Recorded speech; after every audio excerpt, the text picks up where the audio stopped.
গ্রামের মানুষ দিনের বেলাতেও এই পথ দিয়ে হাঁটে না। আর অবিনাশ গিয়েছিল অমাবস্যা রাতে বাজি ধরতে।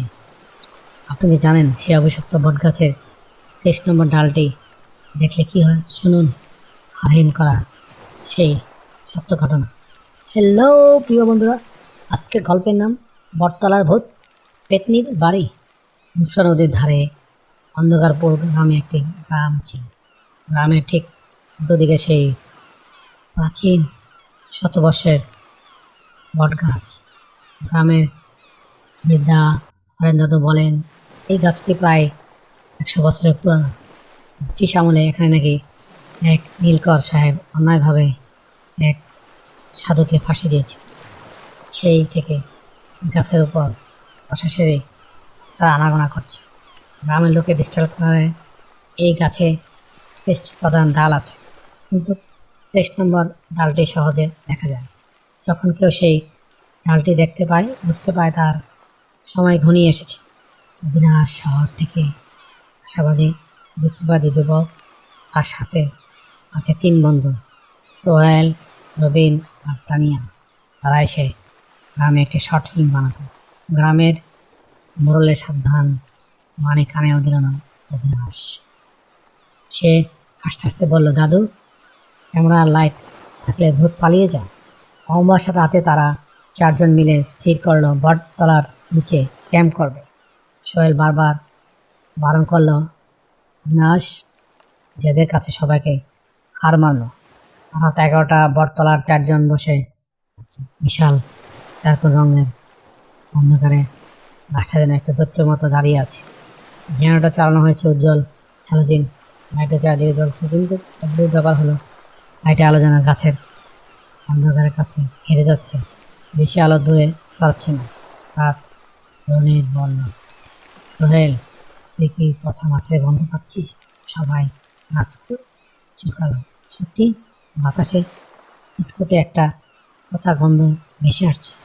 তানিয়া তাহার লেন্স পরিষ্কার করতে করতে চিৎকার করে উঠল। ক্যামেরার ডিসপ্লেতে দেখা যাচ্ছে গাছের ডাল ছায়ামূর্তি ঝুলে আছে, কিন্তু সরাসরি তাকালে সেখানে কেউ নেই। রাত 1টা, চারিদিকে বরফের মতো ঠান্ডা হয়ে গেল। হঠাৎ জেনারেটর ধাপ করে নিভে গেল।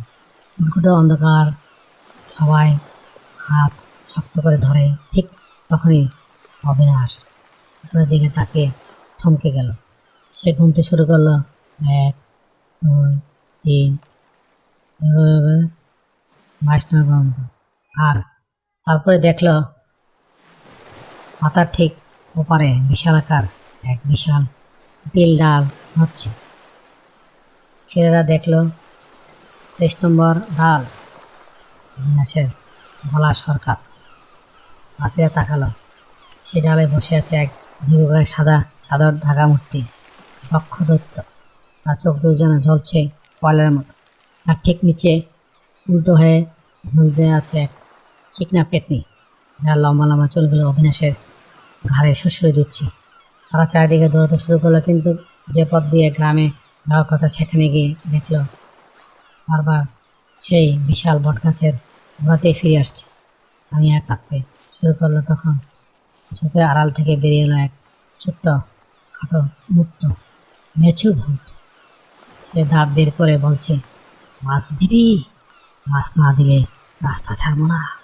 অনেক তার ব্যাগে রাখা বিস্কুটের প্যাকেট ছড়ে দিল, কিন্তু কোনো কাজ হলো না। আকাশ থেকে হালকা শব্দ ভেসে আসছে, মনে হচ্ছে যেন কয়েকশো আত্মা একসাথে কাঁপছে।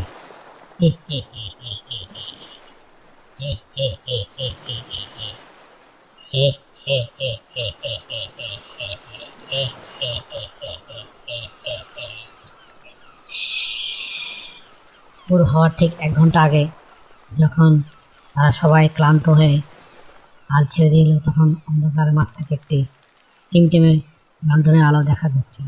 হরেন দাদু সেখানে এসে হাজির, তার হাতে গঙ্গাজলা চন্দন। দাদু চিৎকার করে বললেন, চোখ বন্ধ কর, তুই যেন 23 নম্বর ডালে দিকে না তাকাস। তিনি মন্ত্র পাঠ শুরু করতে গেলেন।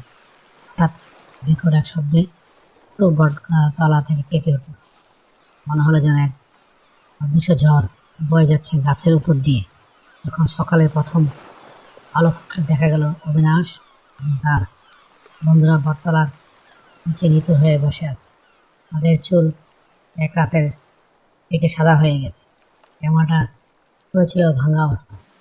আর যখন সেটি মেমোরি কার্ড উদ্ধার করা হলো, দেখা গেল সেখানে কোনো মানুষ বা ভূতের ছবি নেই, শুধু 20 মিনিট ধরা অন্ধকার থেকে ভেসে আসা হিম শীতল করা খিলখিল হাসির শব্দ রেকর্ড হয়ে গেছে। অবিনাশ এখন আর বিজ্ঞানে বড়াই করে না, সে এখন পূর্ণিমা বা অমাবস্যা রাতে ঘরের জানাটাও খুলে না, আর সেই বটগাছ দাঁড়িয়ে আছে রূপসা নদীর তীরে। আজব প্রতিক্রিয়া সে পথ দিয়ে যাওয়ার সময় ডাল গুনে না, কারণ সবাই জানে 23 নম্বর ডালটি আজও কারো না কারো অপেক্ষা করছে। Thank you for watching. Please subscribe.